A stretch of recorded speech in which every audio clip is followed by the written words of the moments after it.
Como no podía ser menos, agradecer al almirante jefe del Estado Mayor de la Armada y al contraalmirante por la organización de estas jornadas, que son absolutamente pertinentes. Nunca es suficiente para sensibilizar sobre la protección del patrimonio cultural subacuático, y este es un ejemplo más de todos los pasos que tenemos que seguir por parte de todos los ministerios. Y, por supuesto, muchísimas gracias al director de este museo, que, como todos los compañeros han dicho anteriormente, pues no podía ser menos que organizar aquí este encuentro, puesto que además aquí es donde precisamente se organizó esa magnífica exposición con doble sede, aquí en el Museo Naval, sobre la fragata Nuestra Señora de las Mercedes. Bueno, no podía ser menos que desde el Ministerio de Cultura habláramos de la Convención de Patrimonio Cultural Subacuático, a pesar de que, bueno, ha sido hartamente mencionada ya por el director general de Bellas Artes y por Consuelo, a la que aprovecho para felicitar por su extraordinaria ponencia, que ha hecho un recorrido absolutamente completo jurídico de cuál es el panorama que tenemos actualmente, ¿no? De cómo tenemos protegido nuestro patrimonio histórico, y sobre todo celebro esa propuesta que se hace por parte de la Fiscalía. Es absolutamente pertinente y revela un conocimiento absoluto de la problemática de nuestro patrimonio cultural subacuático. Así que desde aquí, Consuelo, deseo que esa propuesta tenga un recorrido como merece. Muchísimas gracias. Bueno, pues como se ha dicho anteriormente, la Convención de Patrimonio Cultural Subacuático es de 2001 y España fue uno de los primeros países en ratificarla, como no podía ser menos. Realmente nuestro país tiene una normativa que tiene una filosofía absolutamente congruente con la Convención de Patrimonio Cultural Subacuático. A pesar de ser una norma de 1985, es una normativa muy actual, puesto que ya habla incluso del patrimonio cultural subacuático, lo cual es toda una novedad en la normativa de esos años. Y por supuesto, la normativa española es absolutamente clara en su principio de prohibición de la explotación comercial. En ese sentido, no tuvimos el problema que tuvieron otros países a la hora de ratificar o no esta convención, porque en nuestro país no se permite sencillamente la explotación comercial. Posteriormente, y siguiendo este compromiso que ya teníamos como país firmante de esta convención, nos planteamos desde el Ministerio de Cultura que teníamos que seguir dando pasos, ¿no? Y el siguiente paso fue precisamente ese Plan Nacional de Protección de Patrimonio Cultural Subacuático. Ahí os pongo el decálogo de medidas del que consta este plan. Es un plan muy sencillo. Nos lo planteamos como una primera acción, con una serie de actuaciones que van desde la pura protección, es decir, el inventario, que es lo fundamental, las cartas arqueológicas, que, como ya se ha mencionado, están muy avanzadas por las propias comunidades autónomas. Por supuesto, la coordinación, que no dejaremos nunca de decirlo, que ya se ha dicho en esta mesa también reiteradamente, que es fundamental, y precisamente el caso de la Mercedes es un ejemplo, un paradigma de la coordinación entre todos los ministerios, como luego se podrá constatar. Un capítulo presupuestario. No teníamos en el Ministerio de Cultura un capítulo presupuestario dedicado al patrimonio subacuático. Bueno, pues en ese momento mi anterior subdirector creó ese capítulo dedicado a la protección del patrimonio cultural subacuático y, por supuesto, todo el tema de la divulgación, sensibilización, etcétera. Eso se concretó, como ya se ha dicho también, a través de un grupo de trabajo que creó el propio Consejo de Patrimonio Histórico, que es el órgano de coordinación entre el Estado y las comunidades autónomas. Se creó un grupo de trabajo para trabajar un poco más en el terreno y profundizar un poco más en esas líneas que se habían realizado de una manera más generalizada a través de ese decálogo. Ese fue el denominado Libro Verde, que además lo podéis consultar porque está en la página web del Ministerio, en concreto colgado de la Subdirección General de Protección de Patrimonio Histórico. Bueno, y como no podía ser menos, nuestro país tiene un excelente museo. En noviembre de 2008 se reinauguró este museo, que existía anteriormente, pero había que actualizarlo. Aquí tenéis algunas imágenes y, además, también recientemente hemos inaugurado el laboratorio Arcuatec, que además ha venido muy a tono porque ha servido precisamente de base para la restauración de la carga de la fragata Nuestra Señora de las Mercedes. Bueno, no podía dejar de destacar todas estas acciones porque realmente este marco de política, de patrimonio, de Estado y este marco jurídico es precisamente lo que hace que el caso Nuestra Señora de las Mercedes se gestione de la manera que se gestionó y que precisamente lleve a un éxito cultural, histórico y arqueológico, como veremos ahora mismo, ¿no? Es decir, el caso de la Mercedes no se gestiona así de repente, ¿no? Sino que estamos contando con una serie de herramientas y con un panorama jurídico internacional que es este que estoy comentando. Bueno, cuando nos enteramos todos, ¿no? a través de la prensa nacional e internacional, de que el director de esta empresa, Odyssey, había descubierto, en palabras suyas, por supuesto, un extraordinario tesoro, en palabras suyas también. Desde el Ministerio de Cultura no nos gusta utilizar la palabra tesoro, salvo que le pongamos el adjetivo cultural. Que había descubierto este tesoro, porque ellos lo miden todo en criterios económicos. Bueno, dijo que además provenía de un buque, como ha dicho anteriormente Consuelo, al que él mismo denominó como Cisne Negro, y que se lo había encontrado prácticamente por azar, ¿no? Bueno, tenemos que tener en cuenta que este cargamento es uno de los cargamentos más cargados de la historia, que precisamente está excelentemente relatado por nuestro maravilloso escritor Benito Pérez Galdós en los episodios nacionales, en el episodio de Trafalgar, con lo cual es un cargamento que difícilmente se puede entender que se lo encontrara una empresa por azar en el mar, ¿no? Evidentemente, luego se demostró que todo eso estaba completamente… habían hecho un estudio largo e intenso sobre este pecio en concreto, ¿no? Bueno, pues cuando nos enteramos de que había ocurrido este expolio desde el Ministerio de Cultura, hubo una reacción absolutamente inmediata. Llamamos a nuestro anterior abogado, James Gould, que es el que nos había defendido en el caso anteriormente mencionado por Consuelo, el caso del Juno y la Galga, que realmente siempre decimos que el caso de la Mercedes es la primera vez que un Estado se enfrenta a una empresa de cazatesoros. En realidad es la segunda vez que el Estado español se enfrenta a una empresa de cazatesoros. Y somos por el momento el único país que se ha enfrentado a una empresa de cazatesoros. Pero la primera vez fue con el caso, efectivamente, del Juno y la Galga por el expolio de 2 pecios en las aguas de Virginia. Lo que pasa que, evidentemente, este caso fue muchísimo más mediático porque la carga era mucho más espectacular. Bueno, pues como digo, el proceder fue inmediato, contactamos con este abogado, nos personamos en el juicio y, como también ha dicho Consuelo, las grandes claves de este proceso era, primero, demostrar la identidad del pecio, es decir, que ese pecio era Nuestra Señora de las Mercedes, y segundo, que era un buque de Estado. ¿Cómo se hizo todo esto? Bueno, en España, como tenemos estos maravillosos archivos y estos maravillosos profesionales, como ya ha comentado antes Consuelo, pues se hizo una labor absolutamente excelente, en palabras del propio tribunal, una documentación extensa y profusa y fundamental, de tal manera que toda la información que nos iba pidiendo el abogado se iba encontrando en los archivos, casi en tiempo real. Y bueno, estos archivos, por supuesto, fueron los archivos de la Armada, el archivo de Indias y bueno, y también nos ayudó mucho la Academia de la Historia, por supuesto. Además de toda esta profusa información que entregamos al juez, también el abogado nos recomendó que fuera acompañada por una serie de declaraciones de arqueólogos, básicamente de algún jurista, entre ellos me encontraba yo, y por supuesto de Carmen Marcos, que entonces era la jefa de numismática de este museo y que es la actual subdirectora del Museo Arqueológico. Bueno, pues tras toda esta información que se entregó al tribunal, bueno, ahí tenéis las imágenes un poco del director de la empresa, obtuvimos una serie de decisiones judiciales que, bueno, la verdad es que leerlas es una delicia. Yo, Consuelo, como jurista, te invito a que las leas porque se nota que las han hecho, que se han tomado su tiempo y que las han hecho con cariño, ¿no? Tiene unas frases que bueno, que no he podido evitar poner alguna de estas frases en estas decisiones. Aquí tenemos la primera, que sobrevino en junio de 2009. Una de las frases que dice, después de muchas páginas, por supuesto, dice: el mutuo respeto entre las naciones requiere que el lugar donde se encuentra el pecio de Nuestra Señora de las Mercedes, con todas las personas que perecieron en aquel fatídico día, permanezca inalterado. El derecho internacional reconoce la solemnidad del lugar donde yacen y los intereses soberanos de España en preservarlo. Ya empezamos bien con la primera decisión. Era una decisión que, bueno, el sistema americano es muy diferente al sistema español, por eso no me atrevo a traducir las decisiones y las dejo en su literalidad.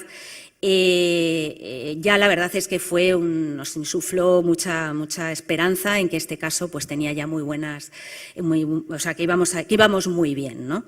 Como posteriormente pudimos ir viendo en las siguientes decisiones. Pero como digo, esta decisión no tenía carácter vinculante. Teníamos que esperar la decisión del siguiente juez. Vino la decisión del juez, que prácticamente se ratifica en lo que dijo el anterior. Y lo único que nos dice es que, bueno, que hay que demorar la entrada en vigor de la parte relativa a la devolución y entrega de los objetos hasta que esta empresa no agote todos los recursos, como así hizo. Antes de pasar a las siguientes decisiones, que fueron fruto de los recursos que Odi se interpuso ante todos los tribunales que pudo, o sea, agotó todos los recursos. En ese sentido, hay que decir que realmente este caso se demoró absurdamente, porque era un caso que desde el primer momento se sabía cuál era la identidad del pecio, se sabía que era un buque de Estado, es decir, que se podía haber terminado el caso en muy poco tiempo. Sin embargo, demoró el que agotó todos los recursos y, como luego veremos en la última decisión que estableció el juez, que fue una de las que más alegría nos causó, absurdamente porque precisamente por esa actitud tan de mala fe, deshonestidad, frivolidad, como dice el propio tribunal, por mentir, por ocultar información, es decir, por una serie de cuestiones que al final el propio juez hace que les imponga una sanción.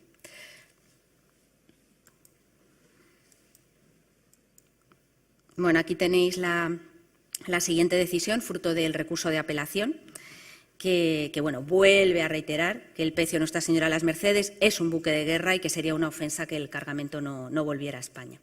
Hay que decir también que, bueno, a pesar de, además de la extraordinaria relación que tuvimos con el Ministerio de Defensa, con los archivos, con el Ministerio de Asuntos Exteriores, también fue fundamental la relación que tuvimos, como luego veremos también, y bueno, hasta el punto de que el propio presidente de Estados Unidos, los dos presidentes que se sucedieron, porque claro, duró tanto el proceso, casi 7 años, que sucedieron varios presidentes americanos, y es que nos apoyaron directamente en este caso. Es decir, es un caso en el que España no se estaba enfrentando a Estados Unidos, se estaba enfrentando a una empresa de cazatesoros.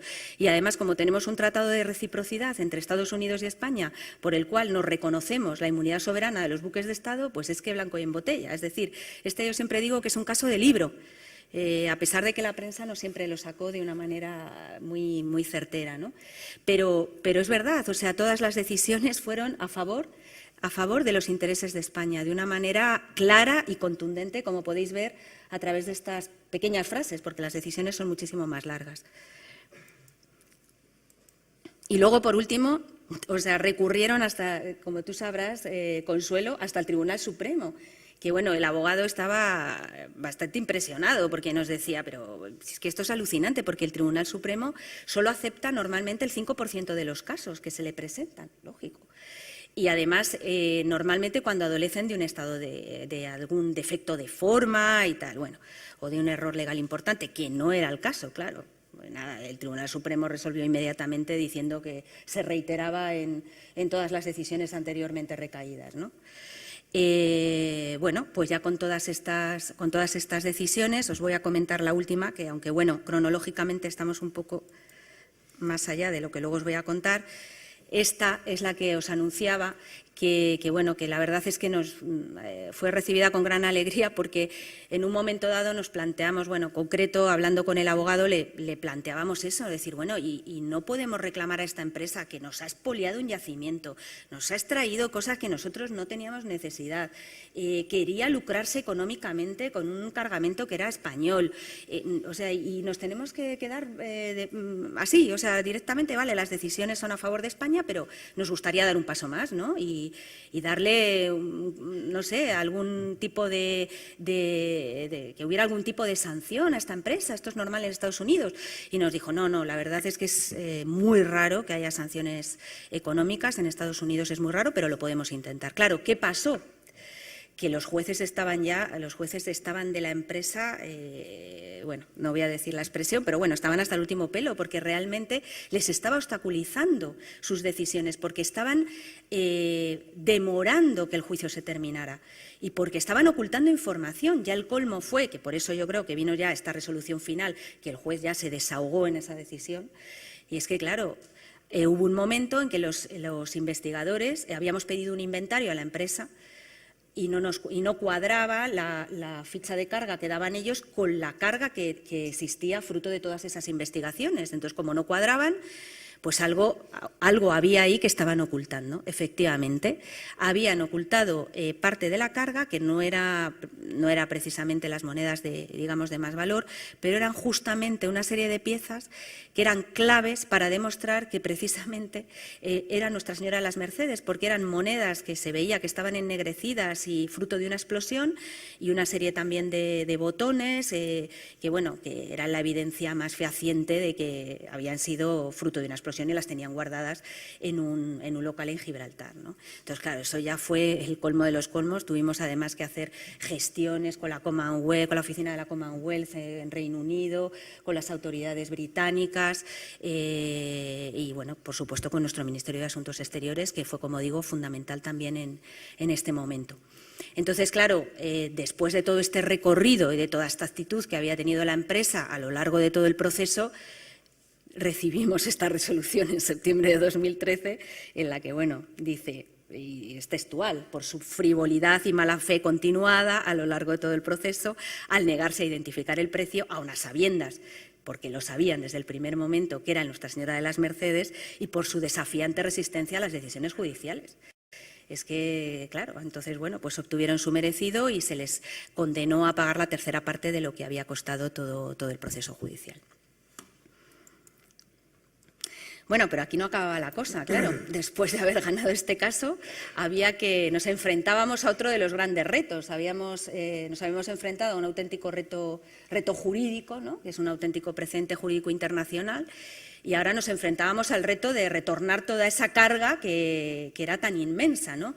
En ese sentido fue determinante el que se le pidiera al juez a lo largo de todo el proceso, como duró tanto, se le pidió en 2 ocasiones que pudiéramos ir a ver la carga, ¿no? La primera vez para verificar que estábamos hablando de una carga que existía, porque claro, cuando tienes como contraparte a una empresa que tiene mala fe, que es deshonesta, que oculta información, teníamos que verificar que realmente esa carga existía y que estaba ahí. Entonces, bueno, pues desde el Ministerio de Cultura se organizó una misión muy pequeñita, formada por el antiguo director del Museo de Arqueología Subacuática, de la Subdirección General de Protección de Patrimonio Histórico y bueno, la persona que, como digo, era la jefa de numismática de este museo. Fuimos allí y, efectivamente, tenían la carga, esas cajas blancas que vimos en tantas fotos, ¿no?, en tantas fotografías y que posteriormente vimos en este museo. Aleatoriamente abrimos varias de las cajas y nos encontramos con que realmente estaba ahí la carga, ¿no? En ese momento se aprovechó ese viaje para iniciar ya un pequeño inventario. El director del Museo de Arqueología Subacuática y la jefa de numismática son conservadores de museos y ya dijeron, pues ya que estamos aquí, iniciamos un pequeño inventario, ¿no? Esa visita tuvo su continuación en otra segunda, porque bueno, ya se acercaba el momento, ¿no?, de retorno de la carga y ya queríamos hacer una estrategia, porque sabíamos que en cuanto recayera la última decisión nos iban a dar un tiempo muy limitado para organizar todo, ¿no? Entonces, en ese sentido, se trabajó con una política digamos que ya se había trabajado mucho anteriormente, ¿no? O sea, que no nos pilló desprevenidas en ningún momento. Ya se habían encargado incluso los palés que se llaman para cargar todas esas cajas. Es que daros cuenta que fueron, como ahora veréis en las imágenes, 455 palés en las que cada caja pesaba entre 40 y 50 kilos. O sea, es que estamos hablando de una envergadura alucinante, ¿no? Y que además la empresa nos había dado 3 días para llevarnos todo eso, ¿no? Entonces, claro, el equipo tuvo que trabajar a presión, con malas condiciones, con una actitud, por supuesto, muy negativa por parte de la empresa, que estaba vigilando cómo se cargaba todo eso. Y ya digo, fue fundamental que los jueces nos dejaran previamente asistir esas 2 veces y ir adelantando todo lo que podíamos, esa ingente operación que fue titánica. O sea, no la puedo llamar de otra manera, porque aún hoy los que estuvimos en esa misión nos preguntamos cómo fue posible que lo hiciéramos. Bueno, pues así fue. Este es el equipo de las personas que realizaron realmente esta misión titánica, que son todas mujeres, son conservadoras del Museo Nacional de Arqueología Subacuática y del Museo Arqueológico Nacional, y conservadoras y restauradoras del Museo de Arqueología Subacuática de Cartagena. Aquí, bueno, estamos en un primer momento. Aquí, bueno, aparece Carmen Marcos, también la jefa de entonces de numismática y actual subdirectora, que está verificando que ese primer inventario que hizo en su primer viaje sigue ahí.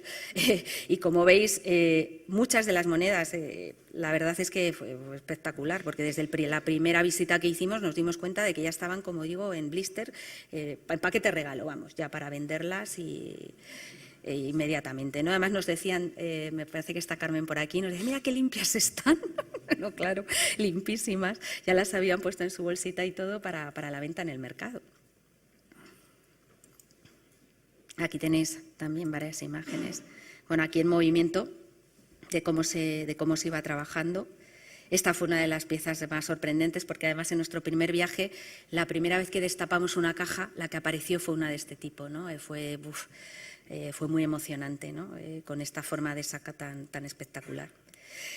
Bueno, también había lingotes, ¿no?, de estaño y de cobre, también, bueno, uno pesaban entre 80 y 100 kilos, de tal manera que, bueno, nos prestaron el peso y la verdad es que, bueno, les destrozamos el peso a la empresa, porque pesaba tanto el lingote que se destrozó el propio peso.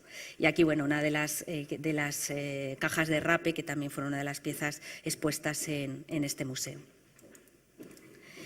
Bueno, y después de traernos esa inmensa carga, claro, eso lo tuvimos que hacer, se tuvo que hacer por parte de las especialistas en 2 días y medio, pero posteriormente había que hacer un inventario pues adecuado, ¿no? Lo cual, bueno, pues se requería un espacio también adecuado aquí, y que pudiera albergar esa ingente carga y que se pudiera hacer con una cierta comodidad.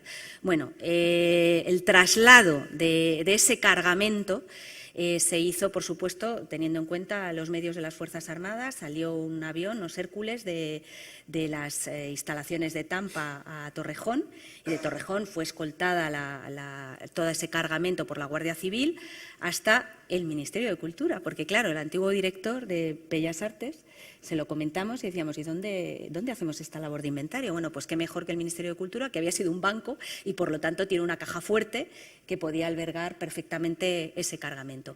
Y en un plazo también récord, en un mes, se consiguió realizar un inventario profuso, exhaustivo, con unos resultados que ahora veremos, que fueron un número total de monedas de 574.000, o sea, ya os dais cuenta de la dimensión de la carga. Y, bueno, monedas formando bloques, bueno, ahí tenéis un poco los resultados. Y posteriormente, bueno, qué menos que utilizar este caso para sensibilizar sobre el patrimonio cultural subacuático. Precisamente cuando se decidió organizar esta exposición, claro, la exposición tiene muchas caras, es decir, tiene una historia fascinante desde el punto de vista histórico, como ya ha relatado Consuelo brevemente, un ataque inesperado, nos mete en una guerra no querida, en fin. La historia propia de la tripulación, que también era fascinante, como pudisteis comprobar los que visteis la exposición, pero luego estaba el caso jurídico y el sensibilizar sobre el patrimonio cultural subacuático, que es una tarea que todavía nos queda a todos mucho por hacer, ¿no?